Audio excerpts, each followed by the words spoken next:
Hello, I'm Jim Cuno, president of the J. Paul Getty Trust. Welcome to Art and Ideas, a podcast in which I speak to artists, conservators, authors, and scholars about their work. When I see photos of these destroyed cities of Germany, for me it's not depressive, it's beautiful. It's beautiful because I saw it as a child.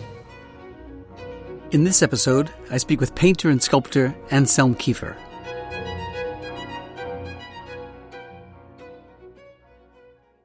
Not every interview on this podcast turns out as planned. Typically, before I speak with a guest, I do all the reading I think relevant to the topic, books, articles, what have you, and then I formulate questions I think might propel the conversation forward in some kind of clear narrative arc. But sometimes I try too hard, and my questions become leading questions, and the guest, quite rightly, is reluctant to follow my lead. Take the case of Anselm Kiefer, the celebrated German painter, sculptor, draftsman, and bookmaker. Earlier this year, the Getty announced that the 2017 Getty Medal would be awarded to Kiefer, along with Nobel Prize-winning novelist and cultural and political critic Mario Vargas Llosa. The Getty Medal is given annually to notable artists, scholars, and philanthropists. I had interviewed Vargas Llosa for an earlier episode of this podcast and was working with Kiefer's studio to find a time to speak with him. Since I was already traveling to Europe to meet with colleagues, Kiefer and I agreed to meet at his studio in Boissy-Beaubourg on the edge of Paris. I was scheduled to fly overnight from Washington and to arrive in Paris early in the morning. I planned to go straight to my hotel, take a quick shower, have breakfast, and get an hour or two of sleep before making my way out to Kiefer's studio. But as my plane taxied out to the runway at Dulles, it began to rain, then to rain heavily, then rain accompanied by thunder, lightning, and gale-force winds, forcing my plane to return to the gate where we sat for the better part of 5 hours waiting for the storm to pass. It was clear that I wouldn't make it to Paris in time for my interview as scheduled. This meant that either I'd miss the interview altogether or Kiefer would have to change his schedule to meet my now new schedule. We finally took off, and I arrived in Paris 6 hours late. I went straight to the studio, was greeted warmly by the artist, and I began the interview. I'm with the painter, draftsman, book, and object maker Anselm Kiefer. I started hesitantly and sleepily by setting the stage for our conversation, reading raggedly from my notes. A studio that occupies the former warehouse of the Samaritan department store. From time to time, Kiefer had to correct my misstatements and pretend to listen appreciatively to my operatic overstatements. Sometimes it was comical. Often it was humbling. He'd correct me and then explain what he thought I should have said, and I'd lose my place, give up, and start a new line of questioning. And after all this time preparing for our interview, I thought I'd blown it and would have nothing for this podcast. But when I listened back to the recording, I thought his comments were worth preserving because they were so smart and honest, and they offered interesting insights into the man and the artist. He was patient and thoughtful, and his replies were always revealing of the meaning of his work. I'll play our conversation for you now, along with some commentary so that you can picture the scene. Let me begin by saying hello, Anselm, and thank you very much for taking the time to speak with me on this podcast. Kiefer Studio is in a large industrial building, actually a few interconnected industrial buildings, fenced off by chain link. As I approached the studio, tired and confused after my delayed 13-hour overnight flight, I noticed bits and pieces of the artist's large sculptural installations lying around outside, fragments of lead-colored airplane sculptures that seemed suddenly to come alive as a real airplane flew low over my head. There is, in fact, a small airport near the studio. There were also small horses and donkeys munching on grass poking through the cracks in the asphalt. Why did you move your studio from La Ribote in the south of France near Avignon to Boissy-Beaubourg here? All my life I was working in the desert. So in Germany I was in a very remote place where I had no friends. I was completely alone. I'm working south of France. I had only one friend who was the mayor of the town, who helped me a lot to do what I wanted to do. But there was no other people I was communicating with. So I thought at the end of my days I want to be somewhere I can communicate with other people. Uh-huh. And in addition, the children had to go to school. So I thought in Paris it's better to go to school. So what is La Ribote like for you now? Is it a place to go to do work, or is it a place to go to revive yourself after all the concentration of work that you do here? No, in Kwasi? it's still my studio there too. I go it's a there working studio. regularly there. I have people there working. So tell me about your working process. Do you come into the studio every day, 7 days a week? Do you have a working routine? How do you start your work day? Normally, I was very impressed always when I was very young by the sentence of Rodin, il faut toujours travailler. Uh-huh. You have to work everywhere. Every day, yeah. Because if you wait for a moment where something special arrives, something surprising, it doesn't come if you sit on a chair. You have to prepare the runway where things can land, Yeah. And this you do with quotidian work. Normally, in the morning, I get up and I go through my bibliothèque and I look for a book to read something, to be inspired by something. Mm-hmm. And then I go into the studio and I'm working. Yeah. You've got an exhibition up in New York at Gagosian Gallery, and you recently had a larger retrospective at the Pompidou Center. So do you work to deadline? Do you work to projects? Or do you constantly work independent of exhibition projects? No, I'm working what I want to do in the moment. Mm-hmm. And then if an exhibition is to do, then I see what I have. But I don't work especially for the exhibition. But that doesn't mean that the stress you have when the opening comes helps you, perhaps for some. But I don't work just for an exhibition, but nevertheless I'm inspired by the date of the exhibition. Yeah. You understand what I mean? Yeah, of course. Now, walking around your studio... I then turned to a theme that interests me, and I thought by the evidence of his work that it might interest him, the question of identity, and especially national identity. Now, German national identity has long been rooted not only in the state, but in the territorial place, the dark, romantic German landscape, as if German identity is almost a primordial condition, at one with the ancient Hercynian forest. You can hear by my stumbling as I'm reading my notes that I'm trying to be precise, but I'm struggling all the same. So landscape has always been important to your work. And is that landscape, because it's of a place, because of Germany, is that part of the attraction to the national identity question for you? You mean how I see landscape, or what do you mean now? Yeah. And time and again, Kiefer had to correct me, asking me to clarify my questions. When you see the landscape, is it early on at the very least, until you've come to work so long in France, you were painting a place that was evocative of a national identity? Sometimes you couldn't understand me at all. I was trying my best and failing miserably, sometimes going down a blind alley and giving up and asking another very different question. So after that, in the early 70s, you made a number of landscape watercolors, often of northern wintry landscape paintings. One of them, painted in 1971, includes an image of yourself dressed in a gown standing deep within a forest of trees. We see only the trunks of the trees. They're like a prison cell. The trees are like prison bars, 4 times or so your height, surrounding you such that we can't see the sky.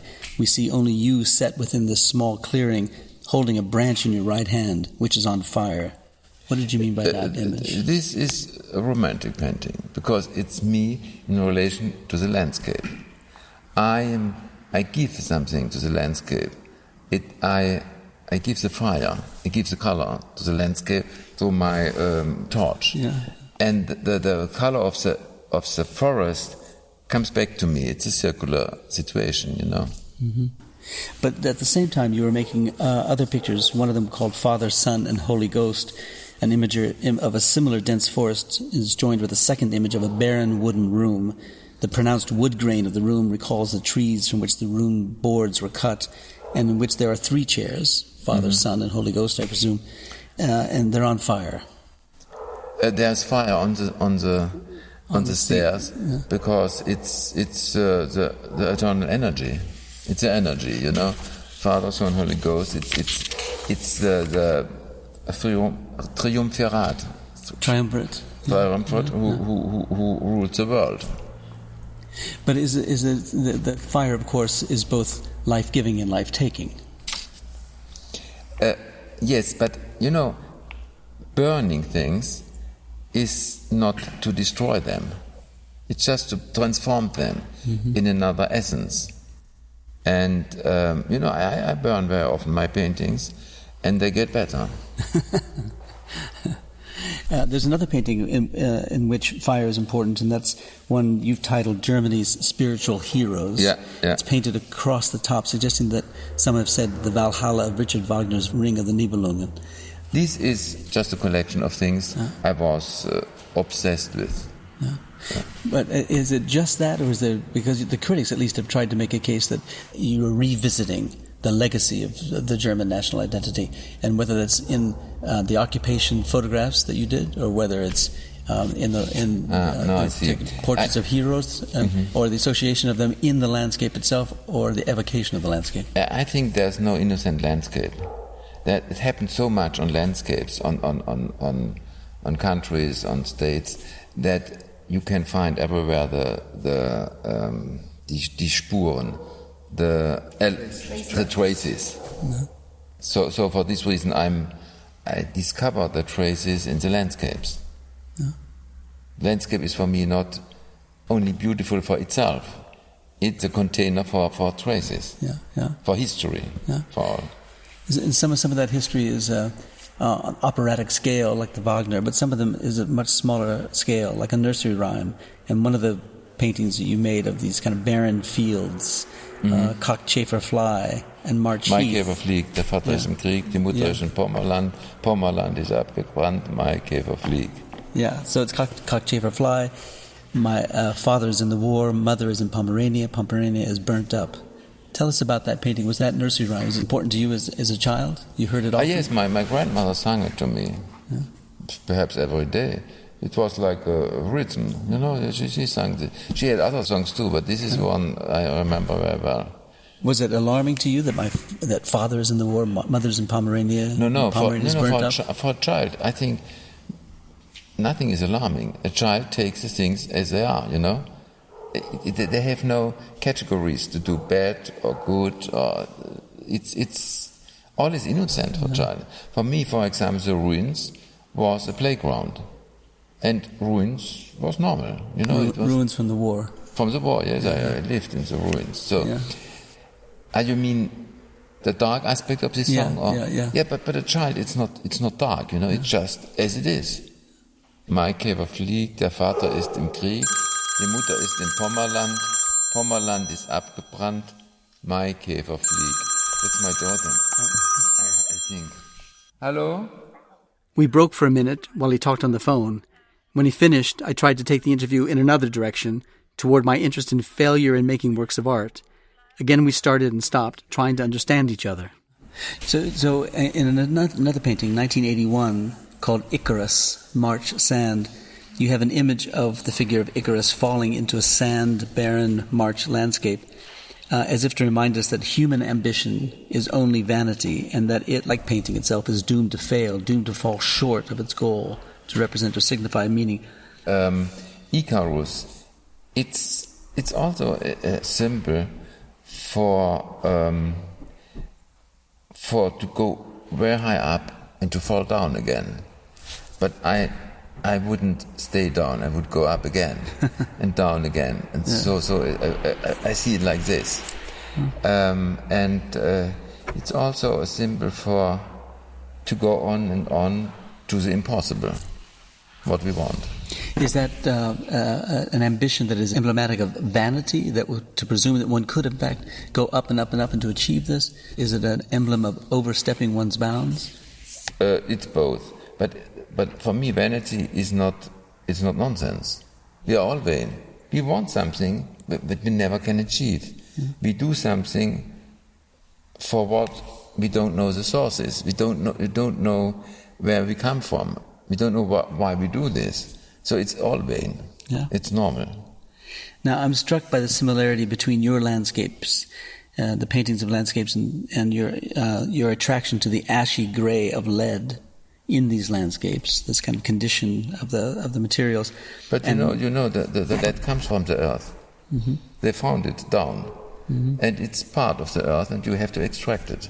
Mm-hmm. It's not surprising. No, not surprising. But in Beckett's barren landscape, for example, in Waiting for Godot, one hears his characters' frequent admission of their failure to do something, to achieve what they wish to achieve. most often, for example, in Worstward Ho, the fiction work that you did, where the figures say, all of old, nothing else ever tried, ever failed, no matter, try again, fail better. Yes, it's completely normal to fail. And Beckett shows this very well. It's even funny to fail, because it's a reality. You cannot do other than fail. Yeah. There's so much ash in your work and so much lead in your work, or maybe it's not actual ash, but there's burning, there's evidence of burning. No, sometimes I paint with ash. So there is this sense of kind of a return to this concept, this theme of destruction, of failure, or at least it reads as a failure. Ash is transmission. It's not only destruction, it's transmission. If you burn something, you get ash, and ash is, when they burn the forests, yeah. They do it in small parts, not today. They do it in miles and miles, but the old cultures, they burned part of it, and the ash made the field fertile again. Yeah. So it's not the end point. The phone rang again. The children called. I looked down at my notes, and then we resumed. I wanted to have Kiefer talk about the way he uses history. I recalled the writings of the historian and art historian Simon Schama. We continued on. So Simon has written eloquently of your work in his book, Landscape and Memory.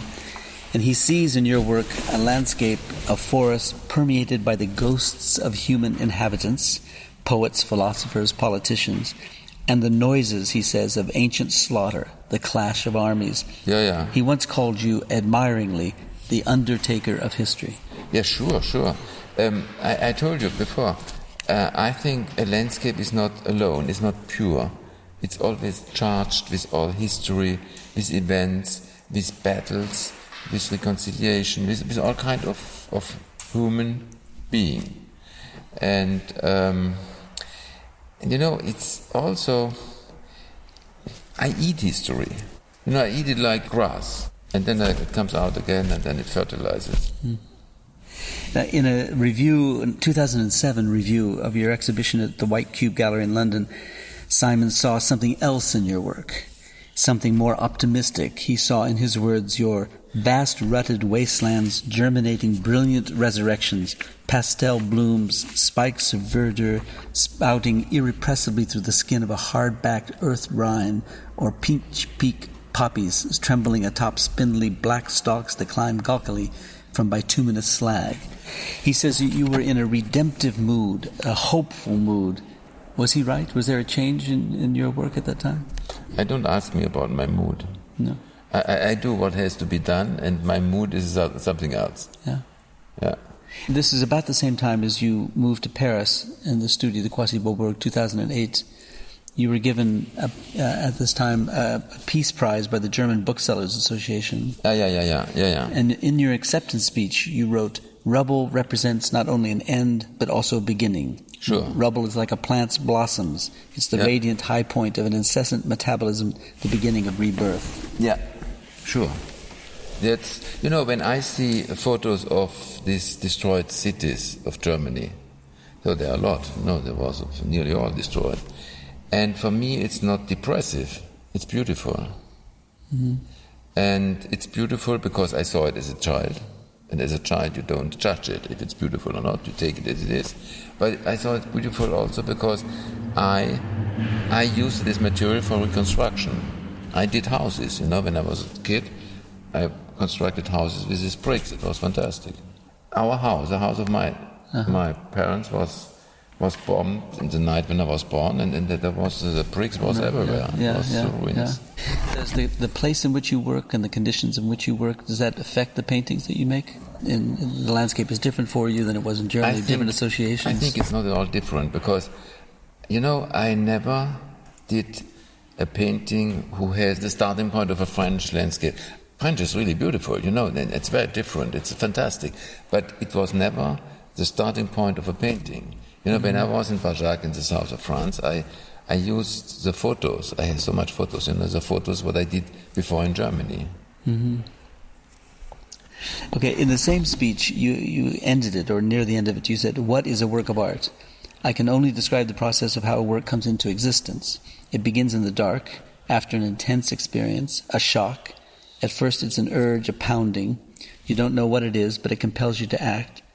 And at first it's very vague. It must be vague, otherwise it would be just a visualization of the shock experience. Yeah, it's the starting point. But then, after a while, I have something in front of me. I have a painting, unfinished painting, but a kind of painting, you know. And then I get in the conversation with this painting. The painting tells me something. Mm-hmm. I ask them, why there is this lake there, and why these colors, and so. And then, after this conversation, after this analysis, I go back to the painting, and that's repeats several times until the painting is finished. Yeah. You say that a disappointment immediately follows. Something is missing, you say. This something is not something that I have not seen, that I have perhaps failed to uncover. No, I cannot find what's missing. And at this point, the war in the mind begins. There are so many opportunities, and each option not taken is a loss. And at the same time, a reflection of all the internal contradictions. At some point, the inner war becomes an outer peace. Yes, it's always a big war. You know, Klee said once, for one painting I gave up 100 other paintings. Because you have more, it continues the work continues, we have more possibilities, more options to go in this direction, or you do this, or you cover this and you do something other on it. You see it with the old masters too. Sometimes they move the hand and so on. Mm-hmm. It's difficult to decide then. And you can do always forced decisions, you know. Perhaps it was better before than after, you know. Yeah. And this is a real war in your head. There's a war that you reenact every time you take on a painting. Every time you start a painting, you know that it's going to be... Not at the beginning. At first it has to be something there where you can... who gives you the options in different directions. But when it's open for these options, then it's a war. How do you know when a painting is finished? It's never finished. No, sometimes the galleries come and take a painting away and sell it. But it's not really logic. In your mind, it's not a logical progression of ideas. It's not logic that I take a painting away to sell it. It's not logic. Logic is to continue the painting. Yeah. Okay, thank you for all of this and putting up with all these questions, these silly questions. Got it. As we wrapped up our interview, I thought I had made a mess of it and had blown my chance to get some meaningful conversation with Kiefer about his work. There were so many false starts and dead ends, interruptions and misunderstandings. Perhaps our conversation would have been better as something more casual, prompted not by what I had read, but by what we were seeing together.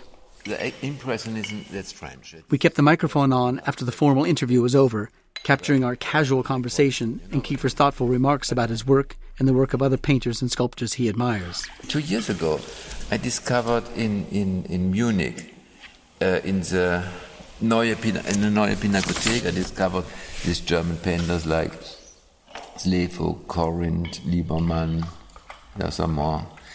And I thought, they are good painters. First, I didn't take them serious so much. I thought the impressionism is in France, you know, it's not in Germany. Yeah. Speaking of things French, and the current exhibition in Gagosian makes this very clear, but you used to even say it very early on when you were a young boy that you were attracted to Rodin and the work of Rodin. Yeah. You know, when I was 17 years old, I made a big travel auto-stopping, you know, to Belgium, Netherlands, France. I came to Paris, I saw Rodin in the museum. Mm-hmm. But what I didn't see were other drawings, you know. And some of the drawings was never showed. Just recently they were showed because they're really explicit, yes. Yeah. But my drawings, and also the drawings of boys, they look like Rodin. But I didn't know the drawings of Rodin when I did this in the 70s, you know, this women watercolors, yes. So what you knew were photographs of the sculpture, but not the watercolors? Yes, I saw photographs of the sculptures, but not the drawings. Yeah. I didn't know when I was 17. Yeah.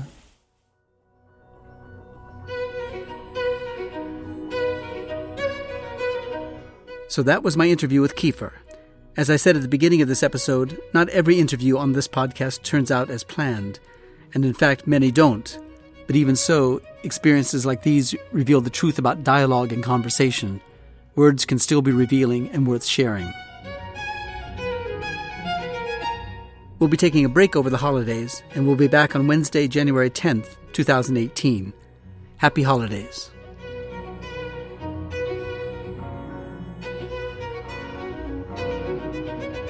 Our theme music comes from the Dharma at Big Sur, composed by John Adams for the opening of the Walt Disney Concert Hall in Los Angeles in 2003. It is licensed with permission from Hendon Music. Look for new episodes of Art and Ideas every other Wednesday. Subscribe on Apple Podcasts or Google Play Music. For photos, transcripts, and other resources, visit getty.edu/podcasts. Thanks for listening.